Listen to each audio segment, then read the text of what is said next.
ये आकाशवाणी रायपुर है।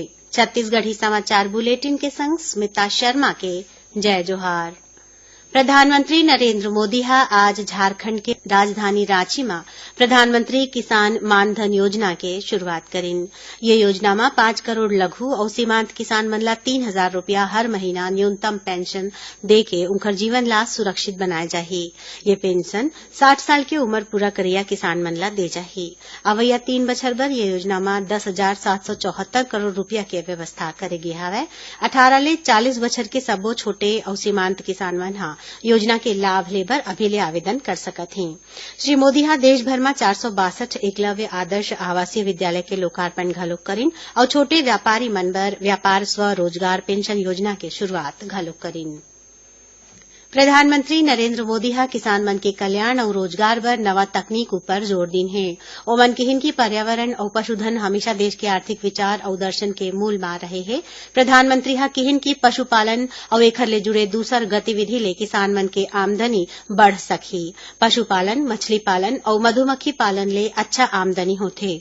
ओमन काली मथुरा में स्वच्छता ही सेवा कार्यक्रम, राष्ट्रीय पशु रोग नियंत्रण कार्यक्रम और राष्ट्रीय कृत्रिम गर्भाधान कार्यक्रम के शुरुआत करे के बाद जनसभा में बोलत रहीन।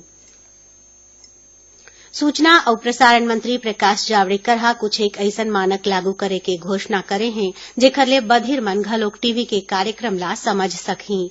ऐसन कैप्शन प्रावधान और भारतीय साइन भाषा के माध्यम ले संभव हो सकही। सरकारी विज्ञप्ति के अनुसार सब्बो समाचार चैनल मन ले दिन में कमती ले कमती 1 घाव ऐसन समाचार बुलेटिन प्रसारित करे जाही जेमा साइन भाषा के उपयोग करे जाही। ये व्यवस्था यही महीना के 16 तारीख ले लागू होही और 2 बछर बाद ये नीति के समीक्षा करे जाही। केंद्र सरकार करदाता मन ला आयकर नोटिस ला सीधा नहीं दे जाए के फैसला करे है।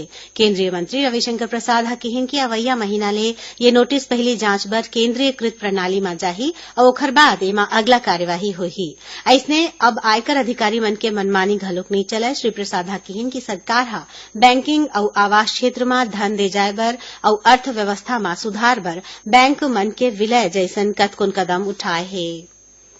छत्तीसगढ़ माध्यमिक शिक्षा मंडल डहार ले आयोजित 10वीं 12वीं और व्यावसायिक परीक्षा में पाछू 2 बछर में प्रावीण्य सूची में अवैया विद्यार्थी मन ला काली सम्मानित करे जाही। ये कार्यक्रम रायपुर के मुख्यमंत्री निवास में होही, जेमा बछर 2017 के 65 और 2018 के 97 जन विद्यार्थी मन ला मुख्यमंत्री भूपेश बघेल सम्मानित करही। पुरस्कार में पहला स्थान लेने वाला विद्यार्थी ला स्वर्ण पदक, दूसरा स्थान पाने वाला विद्यार्थी ला रजत पदक और सब्बो विद्यार्थी मन ला प्रशस्ति पत्र के संग लैपटॉप दे जाही। 10वीं के परीक्षा में मेरिट में अवैया विद्यार्थी मन ला 75,000 रुपया और 12वीं के लइका मन ला 1,25,000 रुपया दे जाही। लोगन ला जल्दी और सस्ता न्याय दिवाए बर आपसी समझौता ले मामला ला सुलझाए खातिर अवैया 14 सितंबर के नेशनल लोक अदालत के आयोजन करे जाही।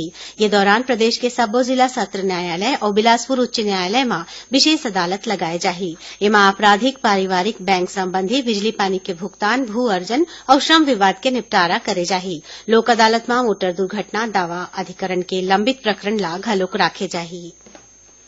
भारत सरकार के पत्र सूचना और प्रादेशिक लोक संपर्क कार्यालय डहार ले आज रायपुर में प्लास्टिक कचरा मुक्त पर्यावरण पर जागरूकता कार्यक्रम कराए गिस। ये मौका में दोनों कार्यालय के अधिकारी और कर्मचारी मन परिसर ला प्लास्टिक कचरा ले मुक्त राखे के संकल्प लीन। कार्यक्रम में पीआईबी के अपर महानिदेशक सुदर्शन पंतोड़े किहिन कि अधिकारी कर्मचारी मन अपन परिवार और पड़ोसी मन ला प्लास्टिक के उपयोग नहीं करे के संबंध में जागरूक करें।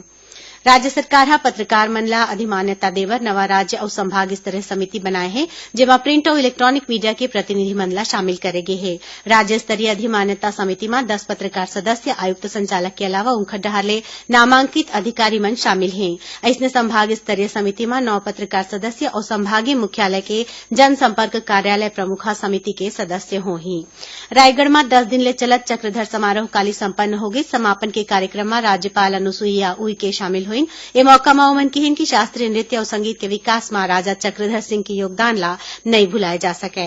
कथक के संग संगीत, ललित कला और साहित्य बर घलो उनखर लगाव रहिस। राज्यपाल किहिन की चक्रधर समारोह देश के कला और संस्कृति ला सहेजे में अपन बड़े भूमिका निभावत है। एकरे संग छत्तीसगढ़ी समाचार बुलेटिन यही सिरावत है। जय जोहार।